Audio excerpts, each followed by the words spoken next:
God is taking me everywhere. This is a sweet. How's everyone doing? Uh, Great game by KU. They have a tremendous football team that are resilient. They have a wonderful coach. Let's close that door. Let's do something so it's not distracting.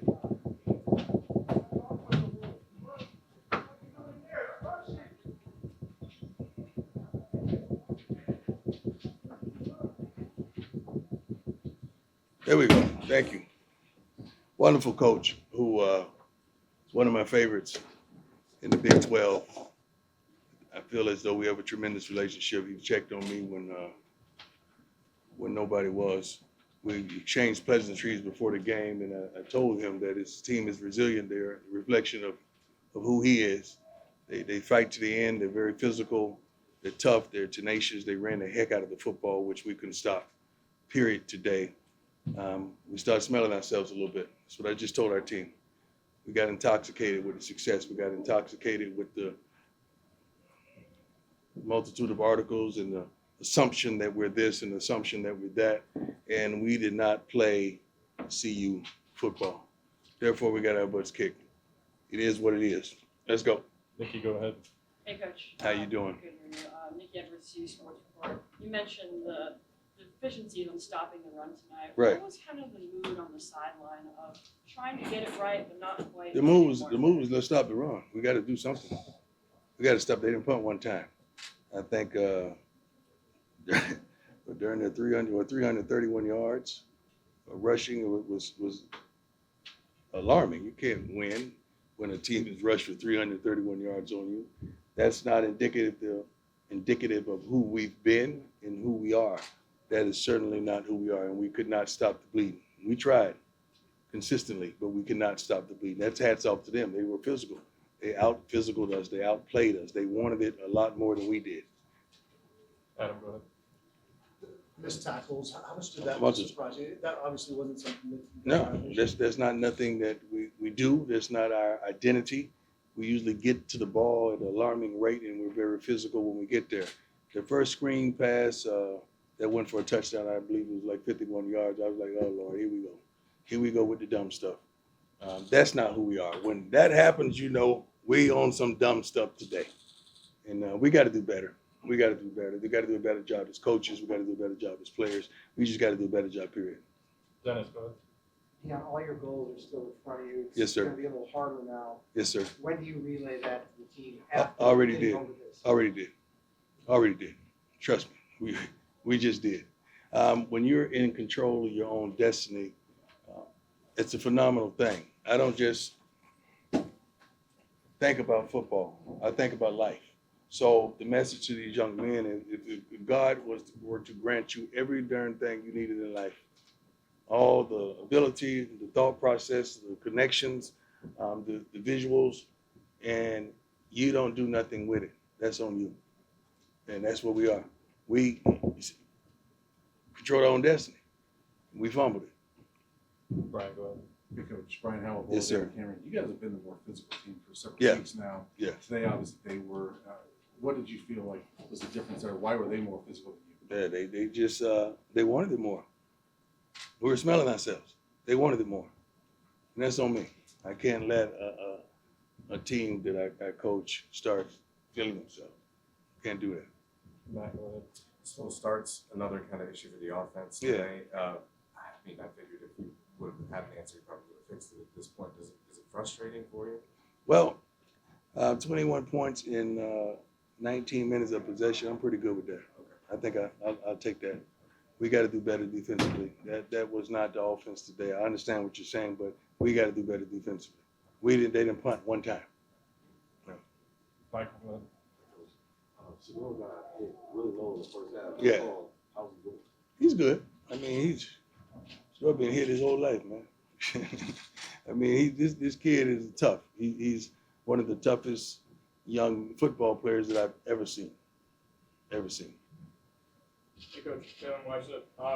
In the last 2 weeks, Draylon Miller has done a really good job of Yes, sir. filling that empty spot of Jimmy Norton Jr. What can you say about his performance today? He's phenomenal. I mean, especially a freshman. The game of these magnitudes, and he's showing up and showing out. The moment is not too big for him. He plays hard. He practices hard.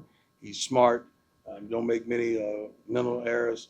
I love the kid, man. I mean, we want to recruit more of those type of young men. Eric, go ahead.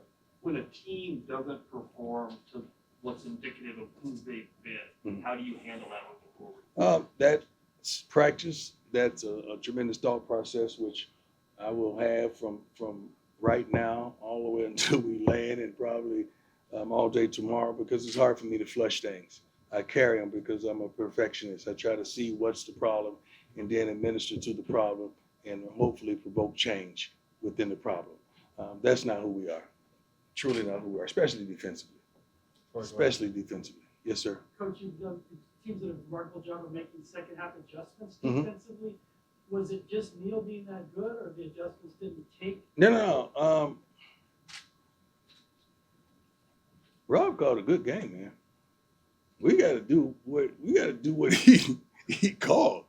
You know, we got to do what he called. He called a pretty good game. I mean, I'm hearing this stuff and I'm seeing what's supposed to transpire, and it never did. They didn't punt, man. Like he called a pretty good game. Mark, go ahead. You mentioned gotten intoxicated with yourself or Yeah. feeling yourself. It's easy for all of us in retrospect. I didn't say me. No. You kind of said, the way you said it, it sounded different, like yourself. No. You're players. Okay, there you go. There you go. That's easy in retrospect. Yes, sir. You see it Yes, sir. coming. Yes, sir. You- Well, we tried to handle it in the meetings. Yeah. We handle it tremendously. You know, some folks you can't put behind microphones, and you can't give them podcasts. You can't do that because they get intoxicated with the success, and you know who that is. So you try your best to eliminate that.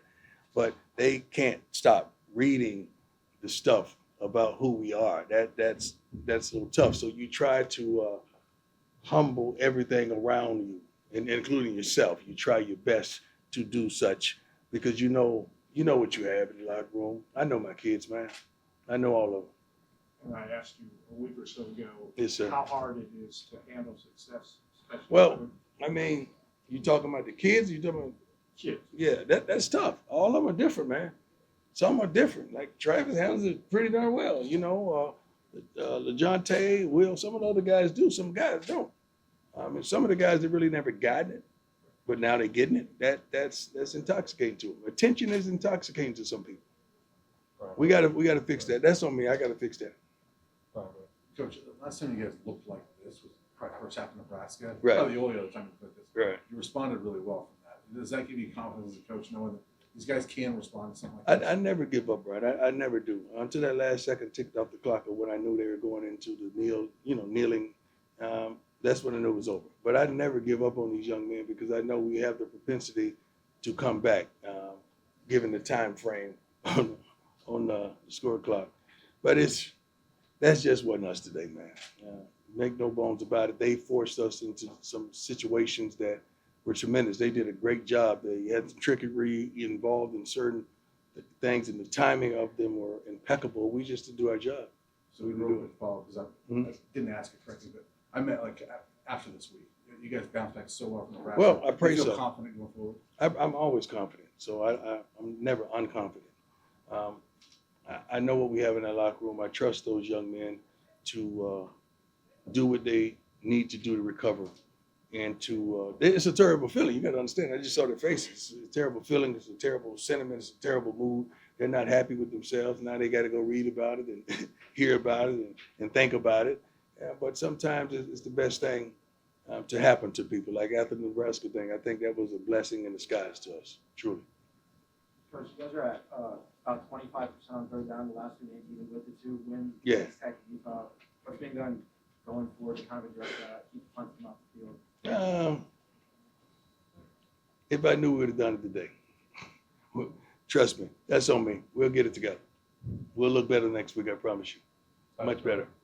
Coach, I think they had almost 200 yards on first down plays today. I mean, just how difficult is that for defense when they're consistently getting 3, 4, 5 yards at a clip and just putting you guys in that third and manageable? Well, that's tough on the coordinator.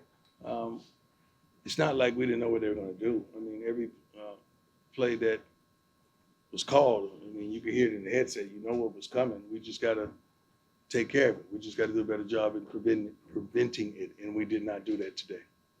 Couple more, Troy, go ahead. Coach, now you guys have a short week planned on Friday instead of Saturday after this tough loss. Does the message change in preparation going to that final? No, we're thankful that we have one less day. Pretty much, we're thankful because now you just get, you got to flush it and get it on. And let's go to the next window. The thing about this week is you got to really guard the young men's minds because family comes in town and friends and loved one comes in town. And you got to keep them focused. Then you got the other team leaving away from their family, friends, and loved ones, and they're coming to be spoilers. So you got to refocus your young men and let them understand that this is not about turkey and dumplings and applesauce or whatever you have. Cranberry sauce, I'm sorry, not applesauce. It's not about that. It's about football, man. Coach, you mentioned your relationship with Coach Lightfall. You're both building programs from the ground up. What are some of the things that he shared with you? His just optimism, his passion for the game. He's always positive, man. I've never talked to him and he was not positive. I mean, this is on the brink when they were starting out bad as well. He was focusing on me and making sure I'm okay, and making sure he's okay. He's a stand-up guy, great young man. Okay, go ahead. Coach, Philip Houston left the game late. Yeah. Update on his status? Well, we're hoping he didn't tear ACL. That's what we thought. That's what they're thinking right now. I'm hoping that's not the case. But thank God we have depth. We have tremendous depth on the offensive line. Anything else for Coach? Hey, thank you all. Thanks. God bless you.